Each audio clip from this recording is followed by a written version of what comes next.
ફરી એકવાર સ્વાગત છે આપ સર્વ વિદ્યાર્થી મિત્રોનો તમારી પોતાની યુટ્યુબ ચેનલમાં।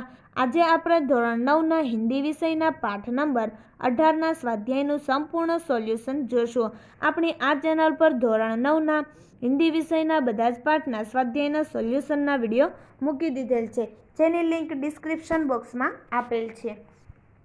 જોઈએ આપણે प्रश्न नंबर 1। निम्नलिखित प्रश्नों के एक दो वाक्यों में उत्तर लिखिए। नंबर 1। महंत ने नगर की असलियत जानने पर क्या फैसला लिया। જોઈએ जब महंत ने नगर की असलियत जानकर वह क्षण भर भी न रहने का निर्णय लिया। नंबर 2। अंधेरी नगरी में भाजी और खाजा किस भाव से बिकता था। तो अंधेरी नगरी में भाजी और खाजा दोनों टके शेर भाव बिकता था। नंबर 3। कसाई ने भेड़ किससे मोल ली थी। तो कसाई ने भेड़ एक गडरिये से मोल ली थी। नंबर 4। महंत ने गोवर्धन दास को क्या सलाह दी थी। तो महंत ने गोवर्धन दास को उस नगर में न रहने की सलाह दी थी जहाँ टका शेर भाजी और टका शेर खाजा मिलता हो। नंबर 5।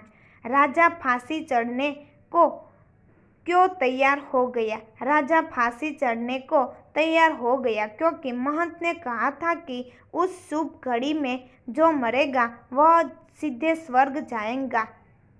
प्रश्न 2। निम्नलिखित प्रश्नों के 5-6 वाक्यों में उत्तर लिखिए। नंबर 1। गोवर्धन दास ने खुश होकर अंधेरी नगरी में ही रहने का फैसला क्यों लिया। तो जब उसे गोवर्धन दास में महंत जैसी दूरदृष्टि नहीं थी, उससे बस अपना पेट भरने की चिंता रहती थी। अंधेरी नगरी में टके शेर मिठाई मिलती थी। गोवर्धन दास को मिठाई खाने का शौक था। अंधेरी नगरी में रहकर वह कम पैसों में भी भर पेट मिठाई खा सकता था, इसीलिए उसने अंधेरी नगरी में ही रहने का फैसला किया। त्यार पछी नंबर 2। बकरी की मौत के लिए किस किस को अपराधी ठहराया गया।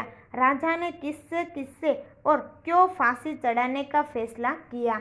तो जवाब જોઈએ बकरी की मौत के लिए कल्लू, बनिया, दीवार बनाने वाला कारीगर, चूने वाले, भिस्ती, कसाई, गडरिये और कोतवाल को अपराधी ठहराया गया। अंत में राजा ने कोतवाल को फांसी पर चढ़ाने का फैसला किया। नंबर 3। गोवर्धन दास पर पछताने की बारी क्यों आ गई।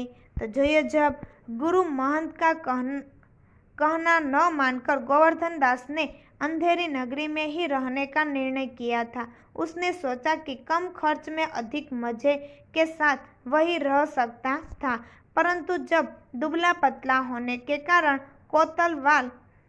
कोतवाल फांसी से बच गया, तब सिपाहियों ने गोवर्धन दास को पकड़ा। सिपाहियों को न्याय, अन्याय तथा दोषी और निर्दोष की परवाह नहीं थी। उन्हें तो फांसी पर चढ़ने लायक व्यक्ति की जरूरत थी। उनके द्वारा पकड़े जाने पर गोवर्धन दास को पछताने की बारी आई। नंबर 4। महंत गोवर्धन दास की जान बचाने में सफल कैसे हो गए। तो जवाब જોઈએ जब गोवर्धन दास को फांसी पर चढ़ाना जाने वाला था, तभी उसके गुरु महंत जी वहां पहुंच गए। गुरु ने शिष्य के कान में कुछ कहा और फिर गुरु शिष्य फांसी पर चढ़ने के लिए आपस में हुज्जत करने लगे। इससे सिपाही चकित हो गए। राजा, मंत्री और कोतवाल भी वहां पहुंच गए। पूछने पर महंत ने बताया कि उस मुहूर्त में फांसी पर चढ़ने वाला सीधा स्वर्ग जाएगा। स्वर्ग के लालच में चपोट राजा खुद फांसी पर चढ़ गया। इस प्रकार गोवर्धन दास की जान बचाने में महंत सफल हो गए। नंबर 5। पाठ को अंधेरी नगरी शीर्षक क्यों दिया गया। तो જોઈએ जब कहावत है यथा राजा तथा प्रजा, प्रस्तुत एकांकी इस कहावत को पूरी तरह चरितार्थ करता है। एकांकी में एक दीवार गिरने के अपराध में कईयों पर दोष मढ़ा जाता है, पर अपने अपने बचाव में सब फसल हो जाते हैं। अंत में कोतवाल दोषी साबित होता है, जिसका घटना से कोई संबंध नहीं है। राजा उसे फांसी देने का हुक्म देता है। कोतवाल की पतली गर्दन फांसी के बड़े कंधे के लायक नहीं, इसलिए मोटे ताजे गोवर्धन दास को पकड़ा जाता है। अंत में महंत की चतुराई से राजा स्वयं फांसी पर चढ़ जाता है। इस प्रकार अंधेरी नगरी सचमुच अंधेरी नगरी है। यहाँ सच और झूठ में कोई भेद नहीं किया जाता। यहाँ न कोई कानून है न व्यवस्था। अपराध कोई करता है और दंड किसी और को दिया जाता है। इसीलिए पाठ को अंधेरी नगरी शीर्षक दिया गया है। प्रश्न 3, आश्रय स्पष्ट कीजिए। नंबर 1, अंधेरी नगरी चपोट राजा टके शेर भाजी टके शेर खाजा। જોઈએ जब मूर्ख राजा के राज्य में अच्छे बुरे साधारण विशेष उचित अनुचित में कोई अंतर नहीं होता। खाजा जैसी महंगी मिठाई भी भाजी के भाव बेची जाती है। न्याय अन्याय में भी कोई फर्क नहीं रखा जाता। राज्य में सब जगह अंधेर ही अंधेर दिखाई देता है। त्यार पछी जो है नंबर 2, राजा के जीते जी और कौन स्वर्ग जा सकता है, हमको फांसी चढ़ाओ जल्दी करो। જોઈએ जब राजा को बताया गया कि फांसी पर चढ़ने की वह बहुत शुभ घड़ी थी। उस समय फांसी पर चढ़ने वाला सीधा स्वर्ग जाएगा। मूर्ख राजा स्वर्ग के लालच में आ गया। बुद्धि विवेक का उसमें घोर अभाव था। महंत की चाल में फंसकर वह फांसी पर चढ़ने के लिए तैयार हो गया। उसकी मूर्खता ही उसकी राजहट बन गई।